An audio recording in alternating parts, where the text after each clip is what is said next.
कानून की नज़र में माना जाता है कि किसी भी मुकदमे की रूह जो है वो एक गवाह होता है।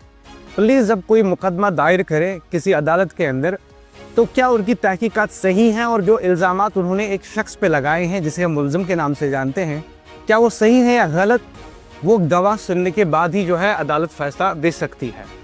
अब अगर सच बोलने वाला शख्स घबरा जाए, वो डर में मुब्तला हो जाए, तो ये सच्चाई कभी अदालत तक नहीं पहुंचेगी, बल्कि अदालत पहुंचने से पहले ही मर जाती है।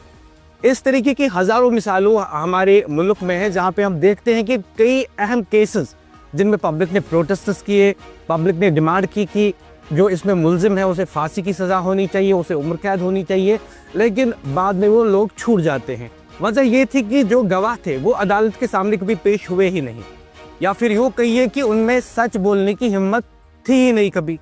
अब जब सच बोलने वाला शख्स के दिल में डर होगा तो वो सच कभी अदालत तक नहीं पहुंचेगा।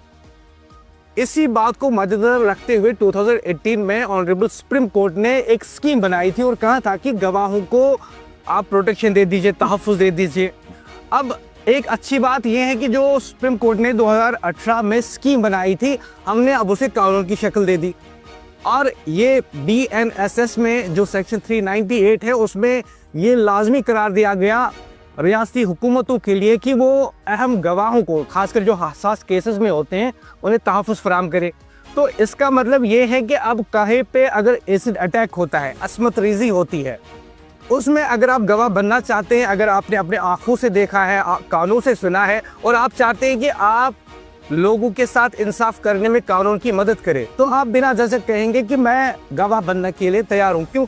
क्योंकि अब कानून आपसे वादा नहीं करता है, बल्कि ज़मानत देता है कि आप सच बोलने के लिए अदालत के सामने आए, और इसके एवज़ हम आपके जानो अमान की ज़मानत देते हैं। मैं आपको बता दूं, बहुत सारे ऐसे केसेस हमारे कश्मीर में रहे हैं जहां पे पुलिस को गवाह नहीं मिला। एक केस मेरे जहन में आ रहा है, जवाहर नगर में एक 6 साल की बच्ची थी, उसके साथ अस्मत रेज़ी का वाक़ा हो गया और बाद में उसे कत्ल भी किया गया। पुलिस ने बहुत कोशिश की कि किसी गवाह को हम जो है कोर्ट के सामने पेश करें, मगर यूस ऐसी ये माहौल से ना बने उम्मत आज से घर घर के उन्हें गवाह रोज दिवाना बिल्कुल, इसे बड़ा अहम का बिल्कुल। उसके पीछे असल में उनका इरादा ये होता है कि कल को आप पे कोई आफत ना आए, लेकिन जब कानून आपको तहफ़्फ़ुज़ फराहम करता है तो आप सच्चाई के साथ खड़े होते हैं, कानून आपके साथ खड़ा होता है। और मुदस्सिर को मैं माफ़ी चाहूँगा, छोटा सवाल इस बीच में पूछना चाहूँगा कि जो मेरे जहन में आ रहा है, क्योंकि मैं आपके सामने एक आम आदमी हूँ। ये बड़ा लंबा भी खींचता था, जिस तरह से आप कह रहे हैं कि घर वाले परेशान होते थे कि अब आप ही को जाना है, आप ही को गवाह रहना है। वो समझते थे कि अब तो पूरा दिन हमने कोर्ट में ही देना है। इसको थोड़ा सा कुछ वजह ये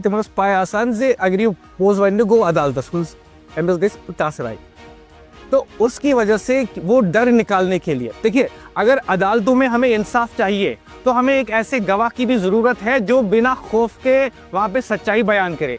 मैं आपको बता दूं, कुछ लोगों में ये तासुर है कि जब गवाह अदालत के सामने जाता है तो किसी असर रसूख में आकर या किसी लालच में आकर वो वहाँ पे झूठा बयान भी देता है। तो इसका दूसरा मतलब ये भी हुआ कि बहुत सारे गवाह ऐसे भी हैं जो डर की वजह से सच्चाई कोर्ट के सामने छुपाते हैं। जी, मैं इस पे वापस आऊंगा, लेकिन जो आपका सवाल था मैं उस पर आना चाहूँगा पहले थोड़ा सा। हाँ जी, मैं जल्दी करूँगा। तो आपने कहा कि अब जम्मू कश्मीर के हवाले से इस कानून का निफाज अमल में कैसे लाया जाता है। उस हवाले से मैं आपको बता दूं कि यहाँ पुलिस एडमिनिस्ट्रेशन और डायरेक्टरेट प्रोसिक्यूशन, जिला अदालत और सेशन कोर्ट्स, डलसा, इन सब की जिम्मेदारी आयद है कि वो गवाह को जो है ज़रूरी सिक्योरिटी फराहम करे। इसमें पहले ये तय किया जाता है कि माहौल कैसा है, केस कैसा है और कितना खतरा लाहक है, और वाकई में आज के तारीख में उनकी मदद होती है। और आज की तारीख में आपको वसूख के साथ कह सकता हूँ कि आज जो है जिसे सच्चाई कोर्ट के सामने बयान करनी है, वो बिना खौफ वो सच्चाई बयान कर सकता है, क्योंकि वो दौर चला गया जब गवाह को डराया जाता था या जब वो डर की वजह से आधा ही सच कोर्ट को बताता था। देखिए, सबसे बड़ी दिक्कत जो हमें IPC या CRPC से थी वो ये था, जैसे कि आपने सुना होगा, खासकर आपने वो एक फिल्म देखी होगी जिसमें वो एक बड़ा शॉर्ट मशहूर है सनी देओल का, तारीख पे तारीख, तारीख पे तारीख, मेरा नाम भी तारीख है। जी, आपका नाम भी है, वो बड़ा मशहूर है। और जब भी हम कोर्ट की बात करते हैं तो अक्सर लोग यही कहते हैं कि तारीख पे तारीख। असल में कहा जाता है कि जो इंसाफ आपको वक्त पे ना मिले तो वो इंसाफ ना मिलने के बराबर है। और अंग्रेजी में इसे बड़ी खूबसूरती के साथ कहा गया है, justice delayed is justice denied.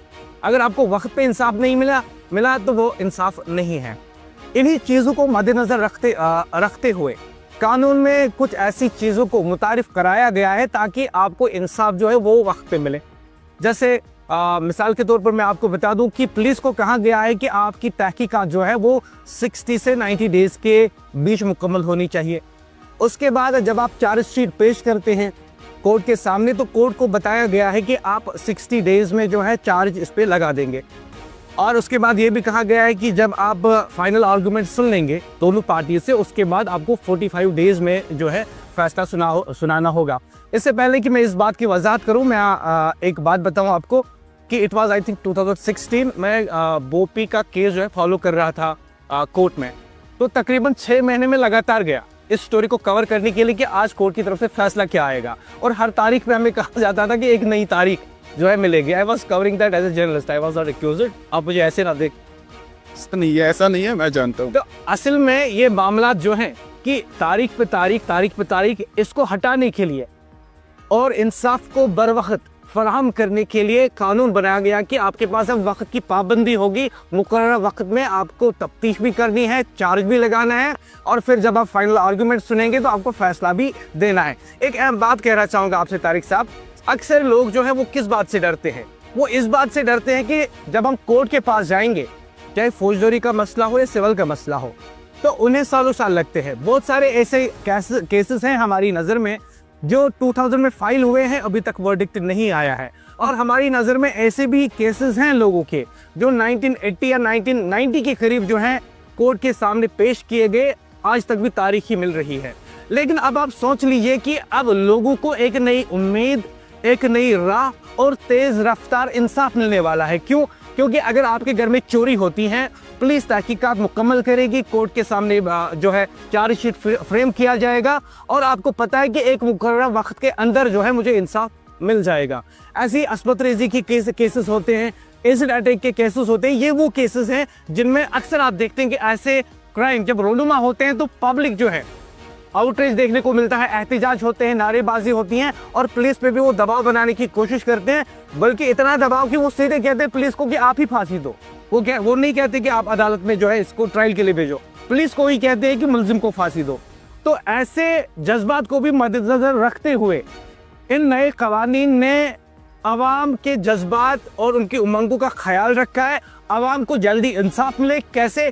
कि जब भी कहीं पे अस्मत रेजी हो, जब भी कोई एसिड अटैक हो या कोई ऐसे जराइम हो जो समाज समझती है कि हमारे खिलाफ हुआ है, तो अदालत जो है उसमें फैसला दे। एक अहम बात करना चाहूँगा, मुझे पता है आप टोकने वाले हैं, मुझे वक्त ज़्यादा ले रहा हूँ, मैं आपको एक मिसाल दे रहा हूँ। आप मान लीजिए कि 2000 में एक एसिड केस का वाक़ा हुआ है, अस्मत रेजी का केस हुआ। अब जो 2000 में लोग थे उनमें से बेशतर लोग जो है वो रहमत हो गए और आज हमारे पास एक नई जनरेशन है। अगर आज उसका फैसला आ जाता है और हम उनको बता दें कि 2000 में एक केस हुआ था, आज इसको उम्र कैद की सज़ा हो गई, उतना मज़ा नहीं है। अगर आज इस तारीख में कोई जुर्म सरजद होता है, चाहे अस्मत रेजी का हो, एसिड केस का हो, और 2 साल के बाद ही अदालत बोल दे कि हमने इसको उम्र कैद की सज़ा सुना दी, मज़ा आएगा। क्यों? क्योंकि हमारे सामने क्राइम हुआ, हमारे सामने ही इंसाफ हुआ। तो जो आप सदियों का फासला रखते हैं, जो आप जनरेशंस का फासला रखते हैं, उसी को कहते हैं justice delayed is justice denied. लेकिन इन नए कवानीन ने इस बात को यकीनी बनाया है कि इंसाफ मिलेगा और लोग खुद अपनी आंखों से देखेंगे, जिसे बड़े खूबसूरती के साथ अंग्रेजी में कहा जाता है, justice should not only be done but it should be seen to have been done. आपको सिर्फ इंसाफ करना नहीं है, बल्कि लोग महसूस करने चाहिए कि इंसाफ हो गया। Thank you, sir. Sir, my second question is to Mudassir Yaqub, sir. Sir, do these new laws reduce procedural hurdles and quickens the disposal of cases in courts? जी बहुत बहुत शुक्रिया। असल में ये बहुत अच्छा सवाल है, क्योंकि जो मैं तारिक साहब से कह रहा था कि आप मुझे वक्त कम दे रहे हैं, तो मैं अपनी बात को मज़ीद जो है उसकी वजाहत कर सकता हूँ। देखिए, जो पुराने क़वानीन हैं वो पुराने ज़माने के लिए बने थे और जो हमारे नए क़वानीन हैं ये दौर जदीद के लिए बने हैं। तो यकीनन इसमें जैसा कि हम जानते हैं बहुत सारी चीज़ें थी जो कि पुराने कानून में वाकई में उन्हें हम हर्डल्स के नाम से we can call them hurdles as you rightly said, उनको दूर किया गया है इस कानून में। जैसे कि पहले कानून में कोई हद मुकर्रर नहीं थी, जैसे कि अभी हम बात कर रहे थे, लेकिन आज की तारीख में हम देखते हैं कि हमारे पास हद मुकर्रर है कि तफ्तीश कितने दिनों में मुकम्मल होगी, चार्जशीट फ्रेम कब होगा और बाकी चीज़ें इनमें जो रखी गई हैं। और सबसे अच्छी बात इसमें ये रखी गई है कि इससे पहले जब आप पुलिस के पास शिकायत करने के लिए जाती थी, जो कि सर ने भी कहा, मैडम हिना ने भी कहा ज़ीरो एफआईआर के बारे में, अगर मैं ज़ीरो एफआईआर को मुख्तसर अल्फाज में आम लोगों के लिए कहूँ तो मैं ये कह सकता हूँ कि हर एक पुलिस स्टेशन का अपना एक इलाका होता है। जब आप उनके पास जाते हैं, कहते हैं कि मेरा बटवा चोरी हो गया, वो कहते हैं कि जिस मोहल्ले की आप बात करते हैं वो हमारे इलाके में आता ही नहीं। लेकिन अब वो उनके पास ये इख्तियार ही नहीं है कि वो कहे कि जिस मोहल्ले में बटवा चोरी हुआ है वो हमारे पुलिस स्टेशन के इलाके में नहीं आता है। अब उनको एफआईआर दर्ज करनी है और फिर वो कंसर्न थाने को भेज देंगे। अब इन जो इससे पहले कानून थे उनमें ये हद थी और हम इस काम को अच्छी तरह नहीं कर पाते थे और उसकी जो असर है लोगों पर वो मनफी पड़ता था। अब जो नए कवानीन है कि ज़ीरो एफआईआर भी है, ई एफआईआर भी है। आप व्हाट्सएप पे भी अगर पुलिस ऑफिसर को मैसेज भेजेगी कि यहाँ पे क्राइम हुआ है तो उनको एफआईआर दर्ज करनी है। क्यों? क्योंकि सेक्शन 173 खुद कहता है कि when in charge of the police station he receive information, चाहे उसको कोई दे या अदरवाइज का मतलब इलेक्ट्रॉनिक मीडियम भी हो गया, अगर उसको वो मिलती है and that discloses cognizable offence, he has to register the FIR. लोगों के लिए काम को आसान बनाया गया है और जस्टिस को लोगों के लिए आसान भी बनाया गया है और यकीनी भी बनाया गया है कि जो हमारे साथ यहाँ पे दोस्त बैठे हैं और जो लाखों लोग हमें टीवी पे देख रहे हैं, और पूरे देश के लिए मैं एक अच्छा पैगाम देना चाहूँगा जो कि बहुत पहले आना चाहिए था लेकिन मैंने इसे सुना नहीं। मैं आपको बता दूं वो और उत्सुक के साथ मैं आपको बता रहा हूं कि सेक्शन 124A आईपीसी को हटा के हमने उन तमाम मर्द मुजाहिद जिन्होंने अंग्रेज़ों के ख़िलाफ़ आज़ादी की जद्दोजहद की, ये उनके लिए ख़राज अक़ीदत है। अब मैं आपको बताऊंगा मुख्तसर कैसे। बीजी तिलक साहब, हम जानते हैं कि उन्होंने अंग्रेज़ों के ख़िलाफ़ जो है जद्दोजहद की आज़ादी की लड़ाई में, तो उनके खिलाफ भी ये सेक्शन लगाया गया था। गांधी जी, उन्हें भी कई बार सेक्शन 124A में जेल भेजा गया। सुभाष चंद्र बोस, पंडित जवाहरलाल नेहरू, इन तमाम फ्रीडम फाइटर्स को इसी सेक्शन के तहत जो है जेल भेजा गया। बाल गंगाधर तिलक ने अपने केस की पैरवी खुद की थी और उन्होंने अंग्रेज़ों को बताया था कि आप ये सेक्शन मुझ पे नहीं लगा सकते हैं, मैं तो हुकूमत की जो है क्रिटिसाइज कर रहा हूँ और आप मुझे देशद्रोही कह रहे हैं। अब उसके बाद जो है आज़ादी के बाद करतार सिंह ने ये केस फिर से डिस्कस हुआ था और सुप्रीम कोर्ट ने भी बोला था कि आप इस सेक्शन को हटा दें, बट अनफॉर्चुनेटली इसे हटाया नहीं गया। और आज हम 2024 में जानते हैं 1 जुलाई को जब सेक्शन 124A हट गया तो मेरी नज़र में एक साफ पैगाम जो है वो इस कानून ने ये दिया है कि जो हमारे मर्द मुजाहिद थे जिन्होंने अंग्रेज़ों के ख़िलाफ़ लड़ा, ये हमारी तरफ से उनके लिए एक खराज तहसीन था, क्योंकि उन्होंने भी अंग्रेज़ों के ख़िलाफ़ जब जद्दोजहद की उन्होंने भी सेक्शन 124A की मुखालफत की। अब बहुत सारे लोग जो हैं वो इस बात से वाकिफ़ ज़रूर होंगे कि अब हमारे पास दूसरा सेक्शन है 152 BNS, तो उसमें यह कहा गया है कि जब तक वायलेंस नहीं होगी, और वायलेंस किसके लिए, जब आप मुल्क के खिलाफ जो है साजिश करेंगे, जब आप मुल्क की सालमियत, खुद मुख्तारी और इत्तेहाद के खिलाफ वायलेंस करेंगे, तब जो है सेडिशन का चार्ज लग सकता है। लेकिन अंग्रेज़ों ने क्या किया था 124A में, जो कल तक चल रहा था कि अगर आप बात भी करेंगे तो भी आपके खिलाफ जो है कार्रवाई होगी, और मेरे ख्याल से इसको हटा के हमने तमाम फ्रीडम फाइटर्स को खराजी अकीदत पेश किया है।